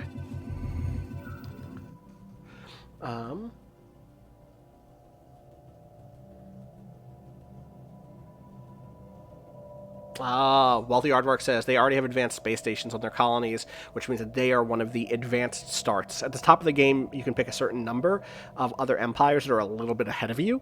That is definitely one of them. God. Orbital Speed Demon. Attempts to scan the object in high-speed orbit of MF572 have been unsuccessful. The object quickly falls below the asteroid's horizon, and the Bud or Tianakis' instruments are simply unable to keep up. While MF572's gravitational pull is strong, that alone does little to explain the object's extreme momentum. Either the object itself possesses some extraordinary properties, or there is some gravitational phenomenon at work here. The object's velocity appears to be increasing over time, and Science Officer Ash Garland suspects that it may soon be thrown out of orbit, even without outside interference. You gotta see if you gotta try to talk to it, right? He's gonna be like, hey, oh, that says halt. I thought it said hail. I'm a fool. I was like, yeah, maybe there's someone in there. Let's slow it down. Let's try to slow it down and hope that it doesn't destroy my ship. Right? Oh, fuck. Alright, the drone successfully intercepted the unknown object's orbit. By latching onto the object and thrusting in reverse little by little, the drone was eventually able to direct it to the Bud or Tianakis' retrieval. I'm just going to call it the Bud Nakis. I'm calling it the Nakis from now on. The object looks to be some sort of box constructed of alien material. Vein-like ridges meander along its sides, congregating in the top in some type of sphere-shaped mechanism. We can only guess at its contents. Open it, study it, or get rid of it. You gotta open the box, right? It's gonna kill. If it kills Ash Garland, I'm gonna feel so bad. I do like to open things. Always open the thing, says Ren. I'm with you, Ren. Situation Boom, log opening has it. been updated. Which is now one of these. Let's do it. Research. And then, yeah, let's get Zanya here. Should I close my borders to these people? System survey concluded. Thank you, embarking lads. Rare crystals down here. Okay, great. New election season for the revered. What do I need to build a starbase? 97 more. Yikes. Okay. Are you not building these yet? Okay, you are.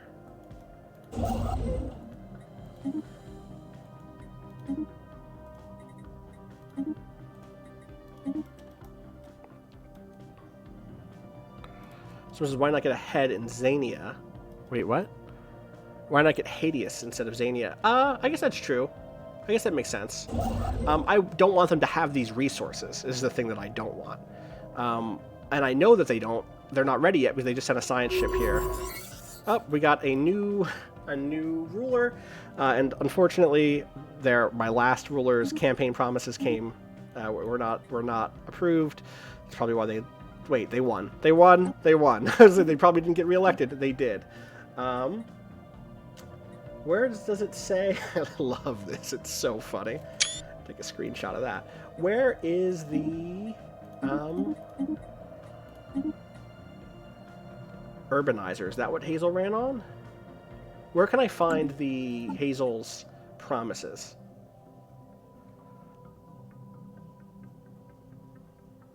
Situation log. Right. The victory No, that's screen. victory. No, wait, where? Oh, here it is. Urbanizer. Okay, yeah. Construct 2 city districts. Yeah, definitely. In fact, I think one of them is on the way in right now. So, I guess it isn't anymore. But we can do 2 of those. Though I don't know that's the best thing I could do right now. I could probably spend my time on other shit and be better, but... If it's galaxy-wide, or if it's system-wide, then I think we're going to be fine, so we're going to definitely build one on these. Right?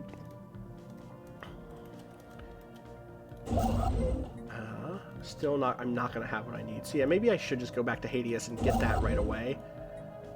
Because I'll be able to get that much sooner.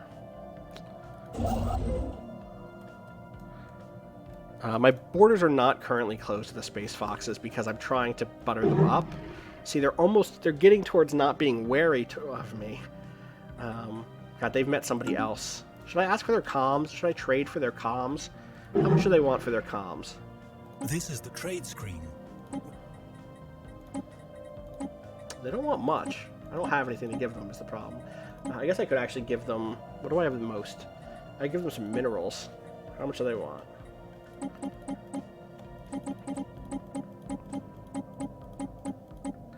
$53 minerals. I'll give them 53 salt for their communications. My hope is that they are going to connect me with someone who doesn't like them. Anomalous readings registered. All right. The Silixtac, the Clixtac? Nope. Silixtac Star Confederation. They appear to have successfully translated our language. Good. Okay, they are like slug people. Greetings. I have been chosen by Chairwoman Betket Tuvok it's Tuvok, okay, great. To represent the Silixtac Star Confederation in all diplomatic dealings with your people. We strive to unlock the full potential of technology, and you would do well not to interfere with our pursuit of knowledge. I know that this is like a moon and a sun and maybe some, but it looks just like a bug. This is a Hollow Knight. This is a Hollow Knight right here. Yeah, unfortunately, they're hegemonic imperialists, unfortunately. Don't love to see that. You don't love to see a hegemonic imperialist at all. Run by an oligarchic executive committee. Their civics are aristocratic elite and shadow council. The worst people. I guess who do I like less? Go ahead and research this docking hatch on an asteroid, please.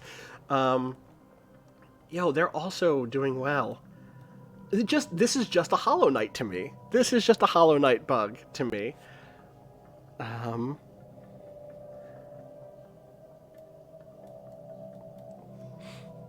Yeah, I'm gonna slide over and grab it once I have the Unity here. I may as well. And in fact, these folks did close their borders to me. I'll do the same to them. And here, I'm like, is it worth even sending my envoys to them? I mean, So they are prosperous unification. That's what they're starting. So is theirs. My hope is that these folks fight. They only have one line between them too, which is very interesting.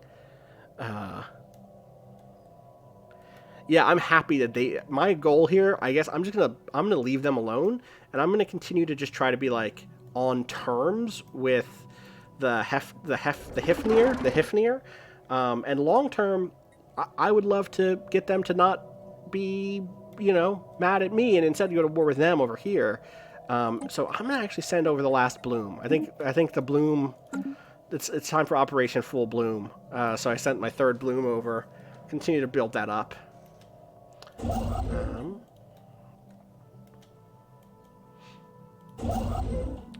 Please give me the whatever I need. Ooh, pirate treasure. Pirate treasure. Hell yeah! Just give me fat stacks right away and a minor artifact. All right. I'll talk about the artifact system in a little bit. I had a really good artifact in my last run. Asteroid appears to have been used internally. Yep, got it. Great. Did you know? Yep. So minor artifacts are esoteric resource, a catch-all term for strange items which we do not understand and which indeed might be inexplicable. Regardless of what any item does, the resource can be used to enact a variety of decisions via the relics and minor artifacts screen, a tab on the traditions and relics. The relics screen allows us to here. view and activate our relics, and also to enact decisions making use of minor artifacts. Thursday, I will tell a story about the relics screen on Friday's episode of Waypoint Radio. But I had to use this sell to private collectors way more than I wanted to, unfortunately, to get myself out of a deficit. I had a relic the last time I played that produced more relics. It was fantastic. Let's see. I'm looking at chat again here. People are asking whether I could. Let me see, where'd Sniper Serpent's comment go? Is there a way I can de-radicalize the Hifnar? And SE2 says a war of ideology would do the trick. They could also slowly drift towards xenophilia through peaceful contact. That is my hope. My hope is that just through contact and peaceful trade and shit, I can pull them over as I don't have the military for it. But we'll see. We'll see about that. Anyway, if I get another minor artifact, I could proclaim religious revelation, which just makes all of my people more likely to move towards spiritualism. I could celebrate diversity, which increases the xenophile thing, the xenophile attraction. Or I could build museum exhibits, I believe, which is I think it's a specific thing that you get to build, right?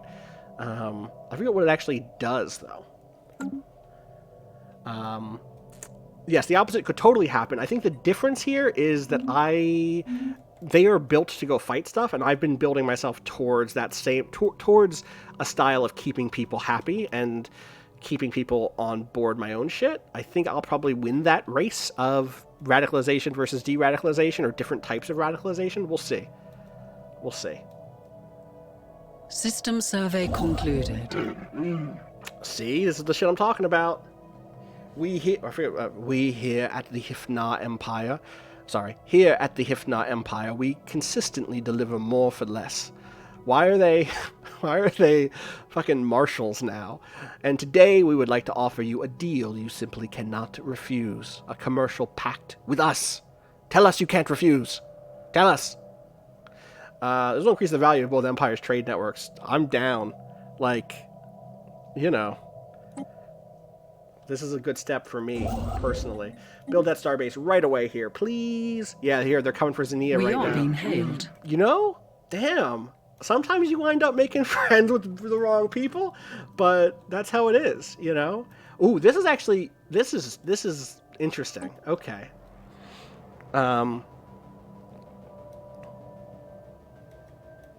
The fact that knowledge is we're going to block to them the in universe. here really means that they're going to go to war with the Clix-Tac, or the Silix-Tac, because that's the only directions that they'll have. They'll have to come towards through us, or over us, I guess, or, which I don't want to see happen, because that just gets very messy, or through the Silix-Tac. Also, you can see, by the way, just a fun thing. Oh, we got our first factions. Okay, let's look at those in a second. I was going to say, this empty sector and this empty sector must have big space dragons or the equivalent in those zones, because they cannot deal with whatever is there. So there's like, you know, a giant space dragon or a giant space machine army or big space worms or something. So yeah. Yes, they did generally make the AI's diplomacy more flexible with this patch, with this update. All right, 2 factions got founded. The first one is Ash Garland's faction, the Citizen Self-Determinism Movement. Their members work for equality and justice for all denizens of our empire. A disgruntled faction will be a source of trouble. You know what? I'm here with you, Ash. Ash is dope. And then Veronica Bloom, who is not our leader, I don't think. It's Hazel, definitely related. Veronica Bloom, Hazel's niece or something, or sister, or mom. I don't know what the relationship is here. Call their group the Alien Awareness Society. The members have been pushing for friendly relations with other species. These are things you like to see. This is just like these are what we already had. So now down here you'll see that we have these 2 factions. We have the Citizen screen gives an overview. Determination movement, which has 4 issues that we're green on already. We're anti-autocratic. We have free movement. We have reproductive freedoms, and we're anti-stratification because we don't have a stratified economy. So they love us already. And then the Alien Awareness Society also loves us because we have no species-wide slavery, no purges, we have all refugees welcome, and we just made new contact with aliens. So both of these new factions are killing it for us right now.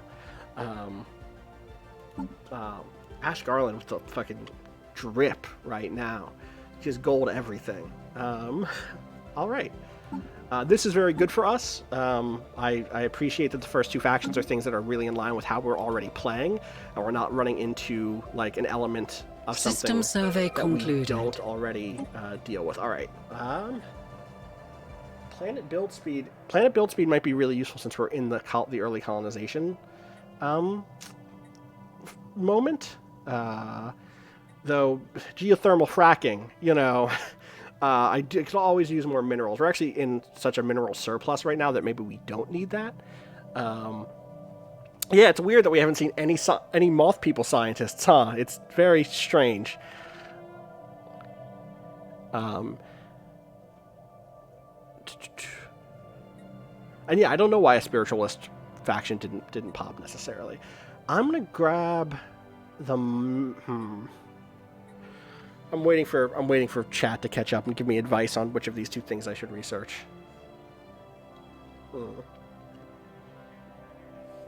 Also taking a sip of water. I said water, that's not true. It's not water, it's root beer. I'm taking a sip of root beer. Yeah, I also love minerals. Minerals are just good, right? All right. Yeah, you can get rid of the excess. That's totally true. Yeah, I haven't even gotten into this yet, but this is new-ish for people who haven't seen the game in a while. You can straight up now on an internal market just say like, hey, I need more consumer goods. Let me buy some with energy credits. Once you get a little bit further into a game, there's also a galactic market where you can do Construction that, which is completed. useful. Oh, you love to see it. You love to see it. I think I might give them Xenia. Because I don't want... look, they're far off. Maybe I could get it. Or actually, should I just go back and grab that other loose one? Or should I hop ahead?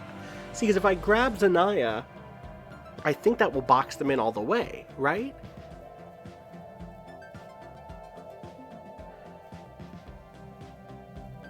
Yeah, exactly, where Gazelle says the market's so good for dumping excesses if you're constantly hitting a material cap.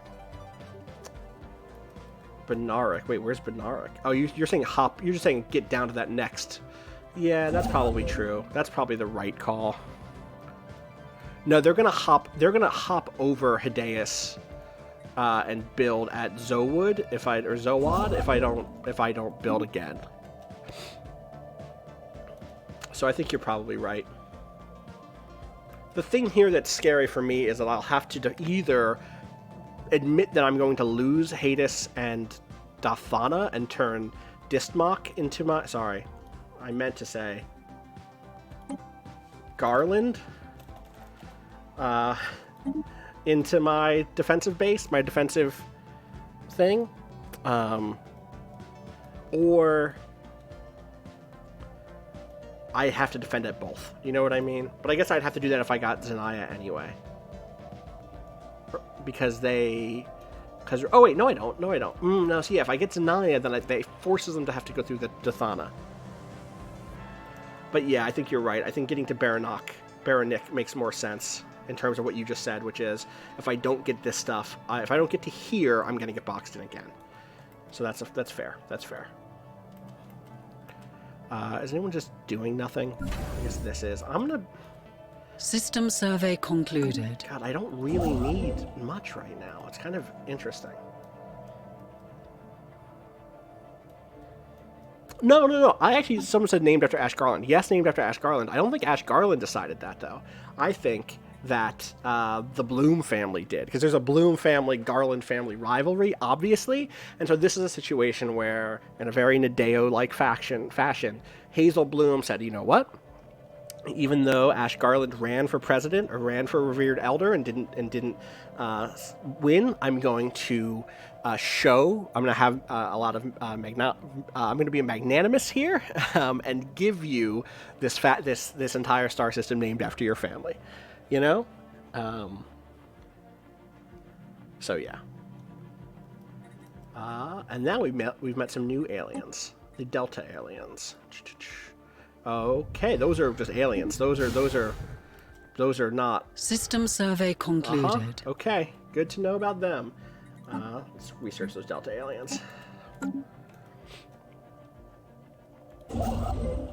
How much more do I need? 35, okay. Let's look at Root again and see how this is going. Damn. Dude, going all right on Root. Are we cleared all the blockers? No, there's one blocker left. Let's go to that blocker. An automated dreadnought, huh? What? Wait, why is it all the way over here? What? The Eglamia system. That's a bug. Where is it? Wait, where's the Eglamia system? Did I lose a...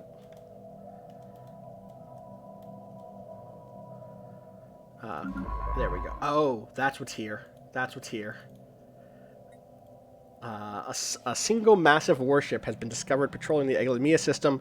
No life signs can be detected on the vessel, but it's emitting a very powerful signature and appears to be bristling with weapon systems. It does not respond to hails. Caution. Evasive maneuvers. Is advised. Yeah, let's get the fuck out of here.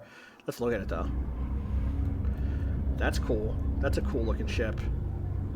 Its military power is Skull, so that's good.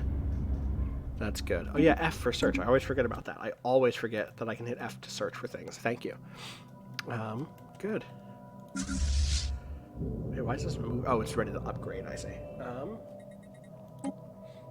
Contact report, Leviathan. News of the encounter with a deep space construct of gargantuan proportion is spreading throughout the Subcellum continuum.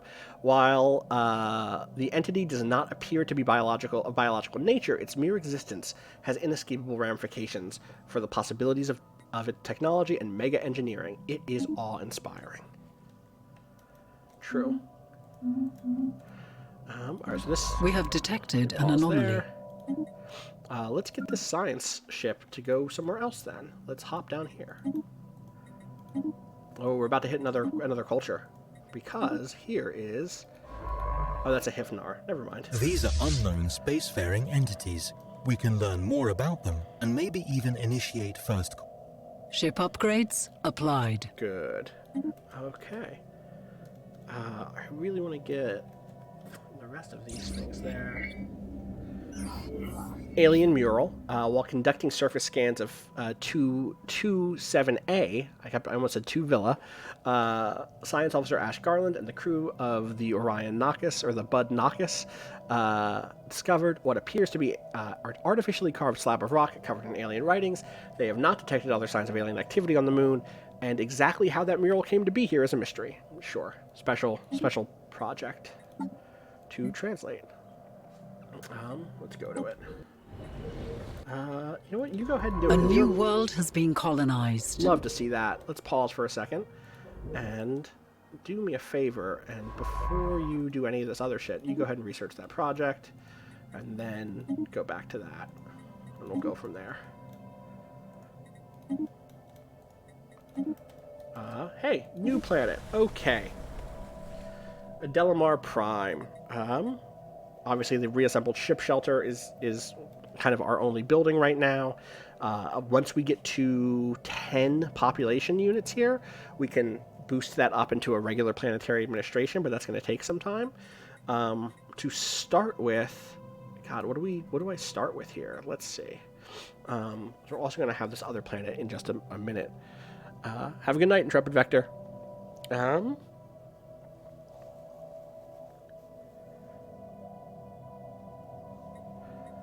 Let's go ahead and start with a generator district. Let's start with 2 of those, actually. And then this is what, 500? Let's do it. One of those 2, because we have that. We still have that city goal, and that'll give us a big boost in influence if we hit it. Related, can we do this yet? Not yet. 1 more month. We have found an anomaly. From time to time, our science ships will make these discoveries while surveying alien worlds. Anomalies can be researched by... Yep. So the anomaly in question here is this mural, System survey concluded. Unless there's another anomaly we're talking about. Oh, it does Unity. Right. But yes, city districts for the mission thing. That is why I'm doing one of those there, and I'll do another one on the other new world once it's up and running. Construction completed. Nice. The special project has concluded. Science Officer Ash Garland has managed to partially translate the alien mural discovered on 27A. The text contains a staggering amount of data, and the mural evidently serves as some sort of low-tech library. It describes in broad terms the collected technological knowledge of an alien civilization that dominated this region of the galaxy some 80 million years ago. A lot of it's already known to us, but the data does contain several promising leads for technologies we have yet to consider. There is enough data here to keep our scientists busy for decades, but we will need an orbital research facility to continue the translation. Great. I mean, that's still pretty good. Let's take another quick break, and then when we come back, we will move into, I feel like we're about to hit another culture based on where these maps are. I guess it's a big galaxy. It's a large galaxy with something like 14 or 15 other cultures. The fact that 3 of them are so close is them stacking the cards, I believe, but we'll see how it goes. So we will take a quick break, and we will be right back. By we, I mean I.